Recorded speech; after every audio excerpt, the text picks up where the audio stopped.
What's up everyone, it's ENDYMION, and today I got a really positive video for you that solidifies the idea of common sense is definitely winning in this crazy world after all.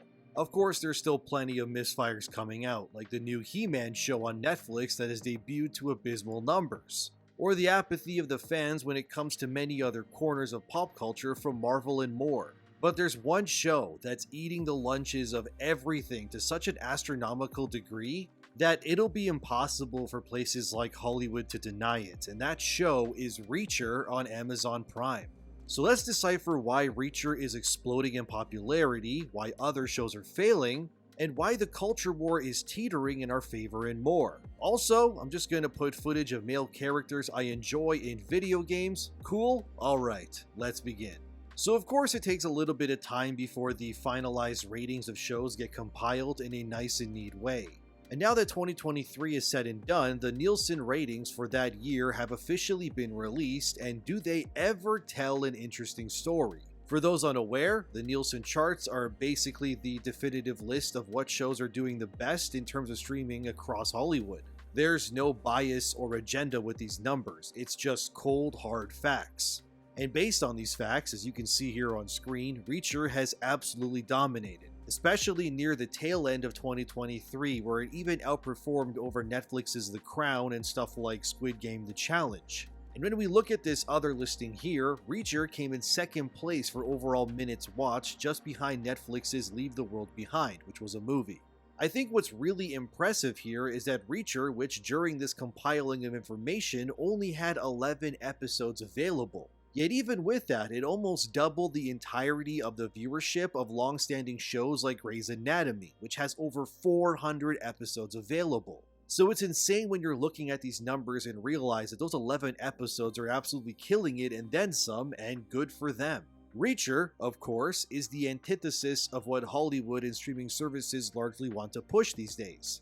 Mostly because it stars a strong male character who is also straight, and also the actor behind Reacher, whose name is Alan Ritchson, is an openly devoted Christian man. That last part is very important, by the way, because largely in this day and age, Christianity as a religion is dogpiled on and attacked constantly. Whether it's from weird agenda-driven morons or the constant butt of a joke by celebrity music artists, take for example Lil Nas X, who alongside others like Sam Smith or Doja Cat, are all constantly using Christian imagery in order to belittle and undermine in order to push messages or spark controversies. Funny enough, none of these artists would ever dare to disrespect other religions the way that they do with Christianity, and that's the point here. Things like the woke mind virus absolutely do go out of their way to attack religions like Christianity, and it's usually because wokeness rejects the core principles of what has been deemed important to human life. Stuff like family and God have largely become replaced in this new age by degeneracy, which has mutated to many different forms that I'm sure you're aware of. This is why having a show like Reacher, which promotes concepts long rejected by the industries of film or music, is so interesting to me. Because Reacher proves that the desire for normal entertainment that doesn't push agendas is at an alarmingly high rate these days. And it's no surprise that given Reacher's success that the show has already been greenlit for a third season by Amazon, and it is currently filming as of the making of this video. So why is Reacher so popular, and why should Hollywood be scared?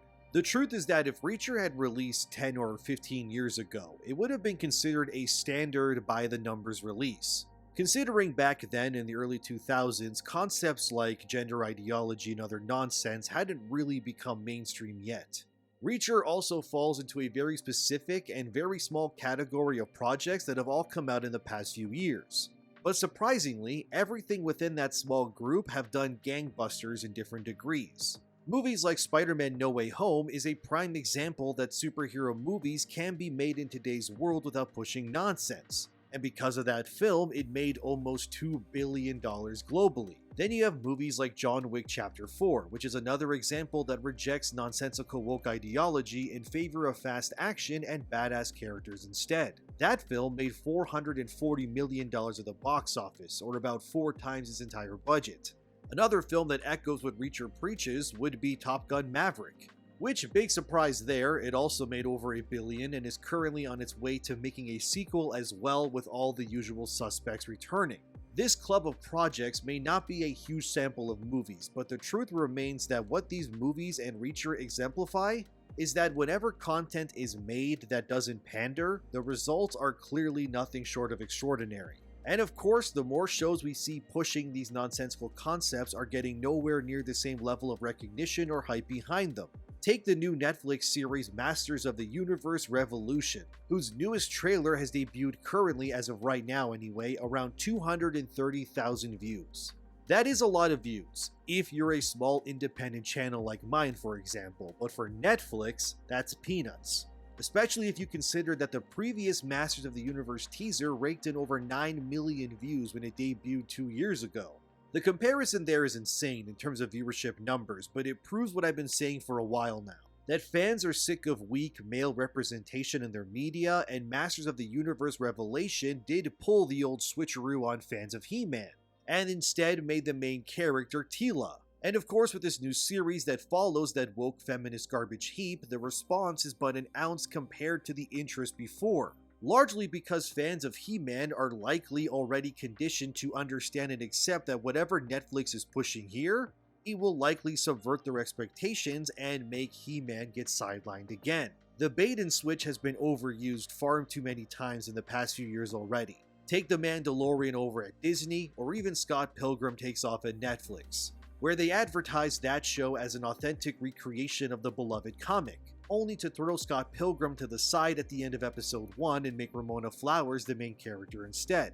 The disingenuous nature of Hollywood has done nothing but create a cynicism that permeates throughout the echoed halls of fandom. And that's why, when something like Reacher is released, it feels borderline alien or ancient in terms of its qualities and subject matter. Wokeness doesn't really exist in Reacher, and gender roles are relegated to both genders in plausible and normalizing ways. Something like Reacher could never exist at somewhere like Netflix, because the activist-infused streaming service can't create much of anything without inserting some form of messaging into it. The only examples really that go against this at Netflix would be something like One Piece or Yu Yu Hakusho, but those shows have their creators involved, and that's probably why. However, the desire for strong male representation is at an all-time high right now, and it's very clear that fans of many properties are starving for that sort of content. What's interesting is, according to Nielsen's ratings, around 58% of Reacher's viewer base is men, while the rest of course being women. And when you combine the insane levels of interest and watch time together, it's clear that it's a show that caters to both sides of the aisle. And it reinforces what I've always said, which is that if you want to make content that speaks to both men and women, ironically filling it with strong female characters is the wrong way to go. Reacher proves that by having a powerful, competent man in a leading role, it will make men want to watch it because it personifies the qualities that they want to see in media. And this same level of representation will of course also make women want to watch too, since Reacher stars a towering man made of muscle. If you compare Reacher's fandom and popularity to the previously mentioned Masters of the Universe, it's a stark contrast that proves how easily a predominantly male-centric brand can be destroyed and turned into a parody of itself. I genuinely believe if Masters featured a strong He-Man that was not only competent but was the main character in every way, and exemplified strong masculine qualities, the show would be celebrated just as much as Reacher is. But instead, like Star Wars or Marvel, He-Man as a brand has been reduced and retrofitted to fit a female-centric demographic. But the truth is that women hate emasculated men, both in media and in real life. It's why whenever you hear a man refer to himself unironically as a male feminist, the best course of action is to run away as fast as you can. Because those kinds of dudes are almost always the creepiest and weirdest amongst the pool of men out there. I'm not a feminist, I would never refer to myself as one, and I don't care who that offends either. You wanted equal opportunity and respect, then you're going to be treated like anyone else then. Women don't get a free pass in my eyes, and I couldn't care less if someone told me I need to be more accepting of nonsense like feminism. Because, if we're being honest here, a lot of the problems with not only media but the world in general is largely due to the fact of third-wave feminism running through the modern female and male demographic like crack did in the 80s. As soon as I hear a man say a woman should run the world or that he's a feminist, my first instinct is to want to throw that man into the sun and save us all the headache. Because weak weirdos like that will only lead to even weirder and confused times like the one we're in right now.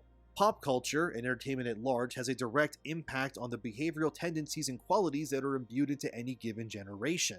A large majority of millennials, for example, were raised on 90s Disney, whereas newer generations have been raised on TikTok. And it's no surprise that the younger people of today are more depressed, and a lot of them can't even decide what gender they are, never mind what their future aspirations should be. Young people are always conditioned by the entertainment they consume, regardless of the era they were born in. So it's no wonder, because of this explosion of anti-man, pro-woman stuff, every man is disposable and should die narrative, that you're seeing a massive uptick in weaker male individuals and increases in demographic groups like incels. Because when there's no positive representation, whether it's within media, school, or more, the reality is that these young people will absorb the experiences and lessons around them like a sponge, and then use those to articulate their view of the world around them. So the more feminist anti-man media is made, not only will there be slimmer pickings just in general to watch, but it will lead to future generations of weaker-minded and less desirable men. I personally believe this agenda to emasculate young men is deliberate myself, and I think content in general has been slanting towards a pro-feminist, anti-man way for a while now, mostly because the people being employed in many sectors were raised on gender studies and consider themselves activists.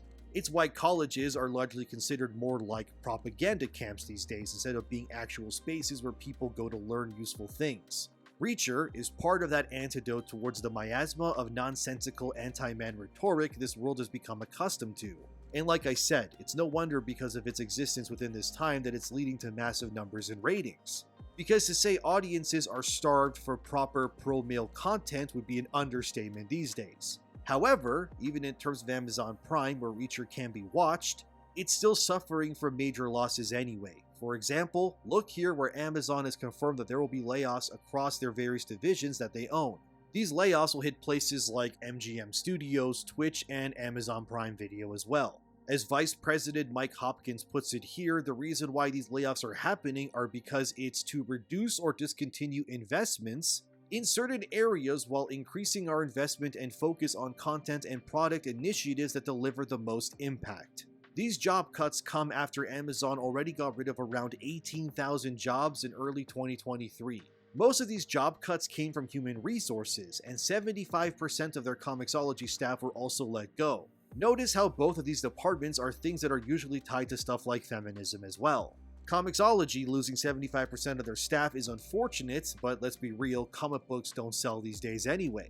And it's largely because a lot of comics being made feature nothing but strong women and pathetic men, so it's no surprise to me at least that this happened.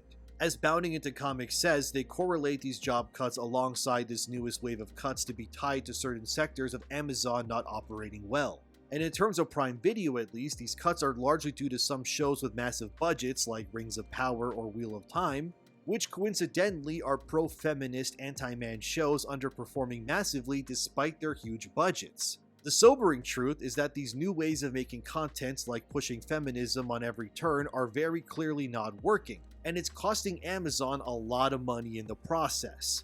Reacher, as well as The Terminal List, which is also on Amazon, are proof that you don't need a massive budget to score huge in ratings. While we don't know the exact numbers of Reacher's budget, I would wager both seasons cost a mere fraction of what the Rings of Power's first season was. And the fact Reacher's first 3 episodes of season 2 garnered more watch time than the Rings of Power debut, that kinda tells you everything you need to know. Not only are these budgets over-bloated and unnecessary, it ultimately comes down to the fact that audiences are just sick and tired of the man-hating agenda. It's honestly absurd that a show starring a straight man who punches people and makes dad jokes has outperformed a billion-dollar budgeted show about Lord of the Rings.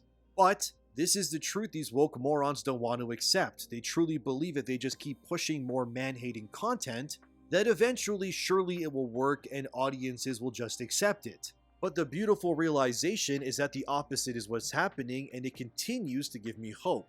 In the early 2000s, Reacher would be a by-the-numbers show, but by today's standards, Reacher is now considered the counterculture. The anomaly amidst the storm, if you will. Something so simple has proven to be effective, and it has resonated with far more people than any girl boss show could dream of.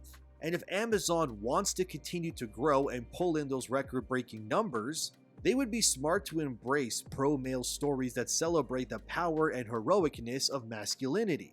Instead of labeling every example of positive male reinforcement as toxic, which many shows including video games do these days, it's in these companies' best interest to instead promote positive male representation for not only their profits, but the betterment of society too. And hopefully Amazon realizes that the success of Reacher is not a fluke, but instead a reaction towards the nonsensical nature of where pop culture is going, and how they are uniquely in a position to cater to and profit off giving customers what they really want. Reacher is a home run, and remember, Amazon does also still have Warhammer 40k in the future as well, and they would be morons to not turn that also into a pro-man franchise. The cards are on the table, and all Amazon needs to do is stick to common sense and push authentic, true entertainment, and they could very easily become the biggest in the business.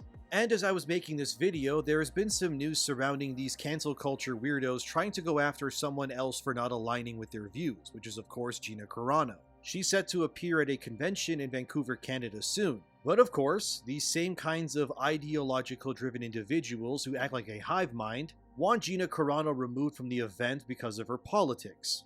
And this is what I mean when I say that more than ever we need to stand up for our beliefs. Because like Reacher, Gina Carano has largely been touted as being a positive and amazing addition to strong female representation that feels authentic. But of course, since she's conservative, she was ousted for her beliefs and then excommunicated from Hollywood. When I say these activists dislike seeing anyone but their side winning, I mean it. Some of the activists at this event had things to say like, "It felt like an enormous slap in the face to like everything the convention really should be standing for, considering they should know who is their target audience." With another person saying, being young people, queer people, LGBT people, people of color, people from all walks of life that are so diverse that it feels like it's just it completely goes against, everything that they should be standing for. You see what I mean? You can't reason with these sorts of individuals, and their mentalities have largely been framed and crammed into their skulls via the entertainment and rhetorics that they worship online. The very fact that Gina Carano's presence has resulted in these sorts of individuals crying foul and stomping their feet until they get their way is proof that these current generations are absolutely cooked, and they believe and feel this way because of the content they've been fed on a daily basis.